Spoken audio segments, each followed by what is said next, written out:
CityCast Boise is brought to you by WestVet. At WestVet, they know pets aren't like family, they are family. That's why they provide expert, compassionate veterinary care 24 hours a day, 365 days a year for cats and dogs. WestVet Boise and WestVet Meridian offer the region's most comprehensive emergency and specialty care from board-certified veterinarians and an expert caregiver team. WestVet can also help your pet with unexpected, non-critical conditions with their urgent care program. Visit westvet.net to find care you can count on from the team that is leading specialty healthcare for pets.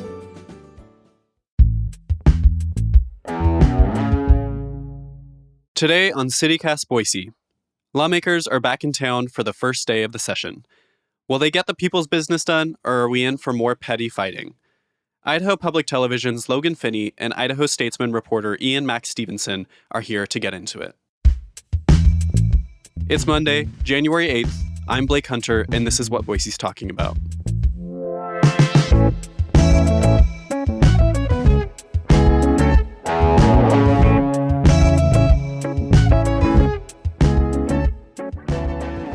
We are kicking off our 2024 legislative coverage with two reporters who will be kind of in the trenches this year. So welcome back to the show, Ian. Thanks for being here. Thanks for having me, Blake. And welcome to the show for the first time, Logan. I can't believe we haven't had you on until now, but welcome to CityCast Boise. Hey, thank you. Long-time listener. It's good to be here. Okay, going into the 2023 legislative session, school choice was kind of the big ticket item, a big headliner. And also we had a lot of freshman legislators, first-time lawmakers going in. Do we have any idea of what the big attention grabbers will be this year? Well, I think that certainly school choice is going to be a big ticket issue again. It was a big push last year for ESAs, or education savings accounts, sometimes referred to as school vouchers, basically allowing families to take funding that would be going to their local school district and use it for something else, whether that be a charter school or some sort of private schooling or supplies for homeschooling, these type of programs. It was not successful last year, and we heard from lawmakers that they're going to try it again. We're taping this a little bit after a preview with lawmakers at the Idaho Press Club held Thursday morning before session at the Capitol with some of the legislative leadership. And Senator Lori Den Hartog from Meridian referenced some legislation that she said she was giving more details about in a press conference on Friday. So we don't have exact details on that yet, but that is certainly going to be coming forward. I'm interested to see whether it is how similar it is to the ESA bill that didn't make it across the finish line last year, because there's certainly a wide range of things you can do in school choice, all the way from these ESA individual accounts for students to, something more traditional like an income tax credit that you could write off private school tuition would be like an alternative option to that. It seems like over the last few years, there's been this pattern of kind of a 1-2 punch of trying to push somewhat new ideas through the legislature of kind of they give it a good rough draft in one legislative session, and then they come around the next year kind of with more polished drafts, more tie-ins through what other states are doing around the country. So I'll be interested in that. Ian, what do you think are going to be the big profilers? Yeah, I'll just hop on. I agree with Logan definitely that I think there'll be more proposals on schools. And of course, on the flip side of that, a lot of Democratic lawmakers like those that make up some of Boise's delegation are very concerned about any bill that would potentially reduce public funding for education. Idaho is way down the list in terms of states that fund how much they fund public education per student. So for Democrats especially, that's a concern. At the same press event, House Speaker Mike Moyle mentioned potentially some further tax relief. That's something that the Republicans in the legislature are always trying to do, figure out ways to reduce people's taxes. In the past, they've done it with property taxes. So Moyle mentioned that this year there may be some kind of plan to reduce income tax. So that'll be interesting to watch. And then, of course, the governor is generally focused on education. There were some education funding increases last year, and so it'll be interesting to see if there's a further proposal to increase education funding. For instance, my newspaper, along with ProPublica, has done a lot of reporting about the backlog of maintenance issues that a lot of schools face, school infrastructure. A lot of that's because in order to sort of do a long-term, what's called bonding, where you sort of borrow money over extended period in order to pay for some infrastructure repair project, fix your roof, build an addition to your school, you often need a 2/3 majority of voters, and that's a really high threshold. Not a lot of other states have that threshold, and as a result, some school bonds fail, and then as a result, there sometimes are dilapidated schools that have issues keeping up with even just basic maintenance. So some lawmakers are interested in looking at that. Yeah, absolutely. Now, it's easy to feel like even though the Capitol building is in the heart of Boise, the state and the city can sometimes feel very far apart. But Logan, you cover the whole state. So what are some things that you expect to happen this session that will affect Boiseans specifically? When I'm covering the legislature, I really like to think of it as an event rather than a group of people. It's almost like a convention where every year people from all over the place in Idaho, they come meet in Boise to, optimistically to tackle big problems, pessimistically just to come fight for a couple months and then go home mad at each other. Yeah. So it's really interesting in the fact that, the legislature is apportioned according to population. So Ada County, with a full quarter of the state's population, has a quarter of the lawmakers. So even though, Boise is a very bright blue little bubble in a very red Ada County, a lot of the leadership in the legislature, even if they're, not necessarily Democrats, they're still from the Boise area, from the Treasure Valley Metro. Just a few months ago, we heard, municipal politicians in Boise talking about the city's biggest priorities. Ian, just up until a couple months ago, you covered local politics, and now you're the state politics reporter. How do you see the legislature impacting Boise this session? Yeah, absolutely. So I think a couple things. Last session, there were a couple of bills related to highway district funding. This is sort of looking at when there's a highway district, do they have to prioritize vehicle infrastructure versus pedestrian infrastructure or bicycle infrastructure? That's something that is really important in Boise because we have this very unusual situation where there's a county highway district agency that controls the city's roads.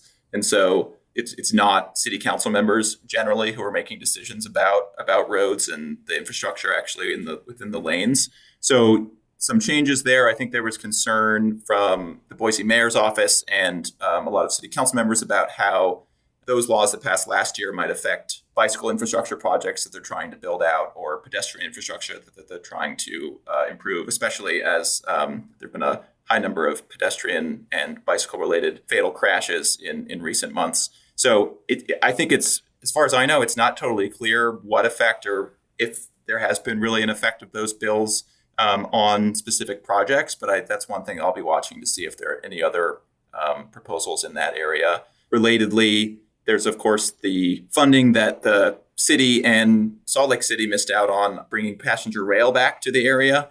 I know that was a big priority for the mayor. And I think there was a lot of frustration at the city that Boise wasn't selected. We don't know why Boise wasn't selected, but looking at comparing the Boise proposal to some of the other areas that were funded, one difference was that some of these other projects had funding already set aside from the state or had some way to kind of raise their own funds or otherwise sort of bolster those projects and get them going. Legislature's reluctant to spend money on really expensive infrastructure like trains, but that'll be something to watch. And then lastly, I would just say something that's top of mind for a lot of Boise voters is the topic of abortion. As we've seen since the overturning of Roe v. Wade, Idaho has some of the most stringent abortion bans in the country.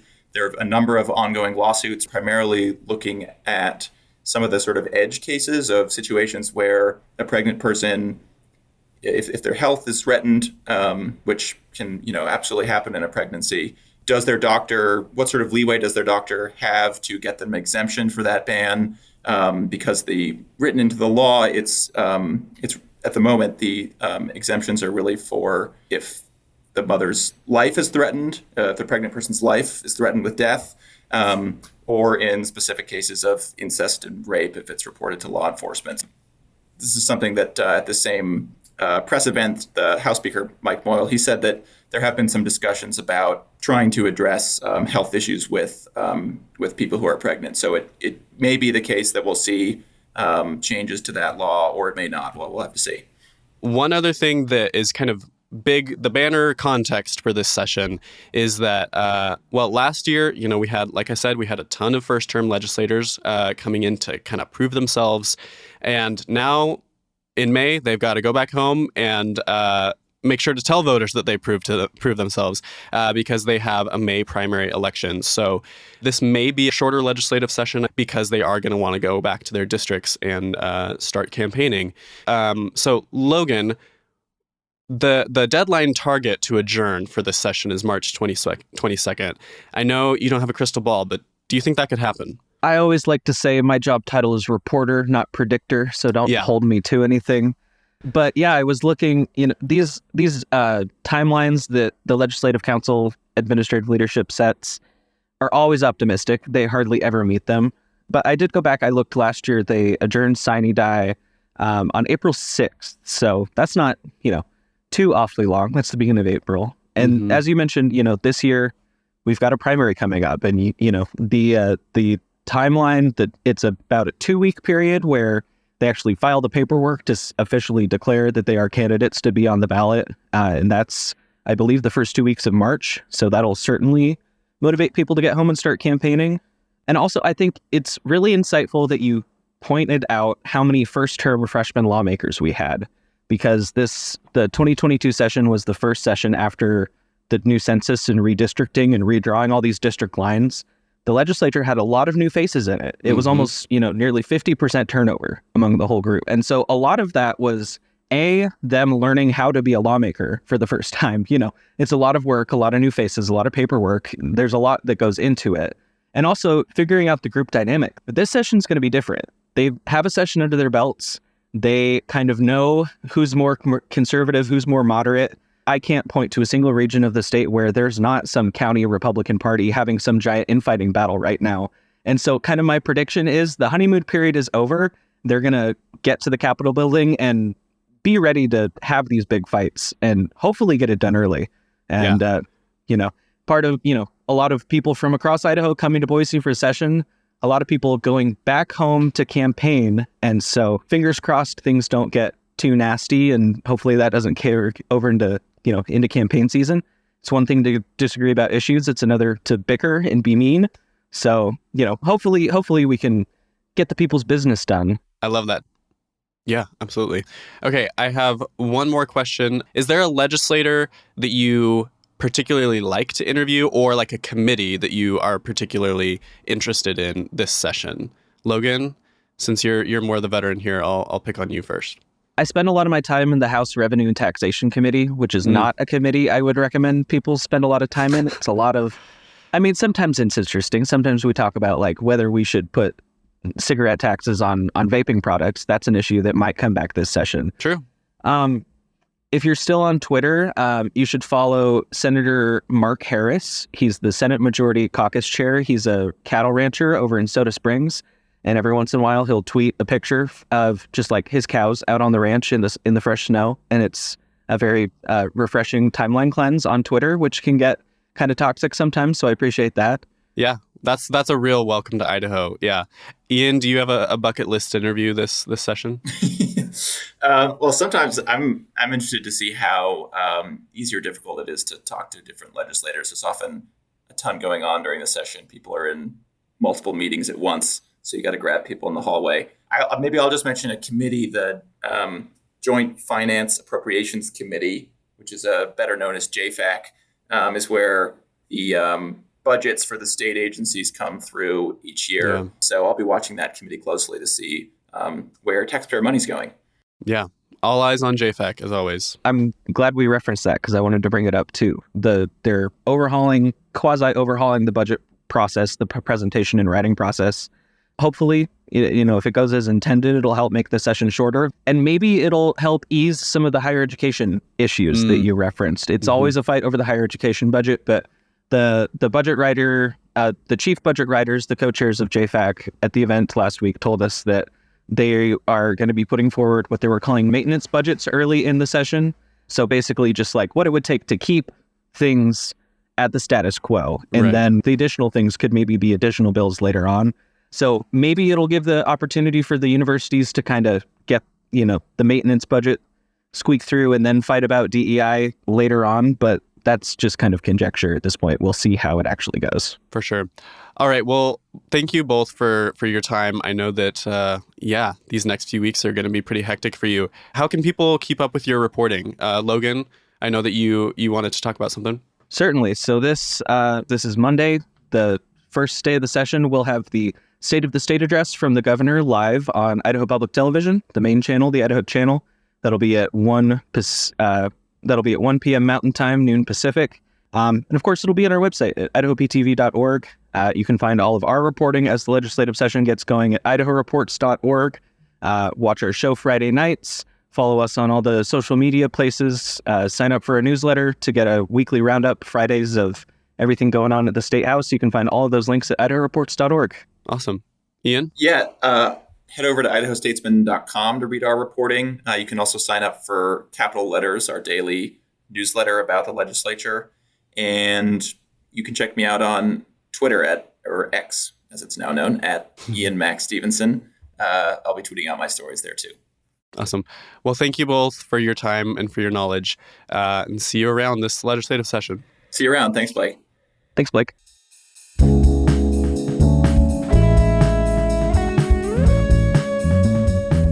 That's all for today here on CityCast Boise. If you enjoyed the show, subscribe to our Hey Boise newsletter. And we're excited to be back in your feeds every weekday again, so come back here tomorrow for more local stories from around the city. See you later.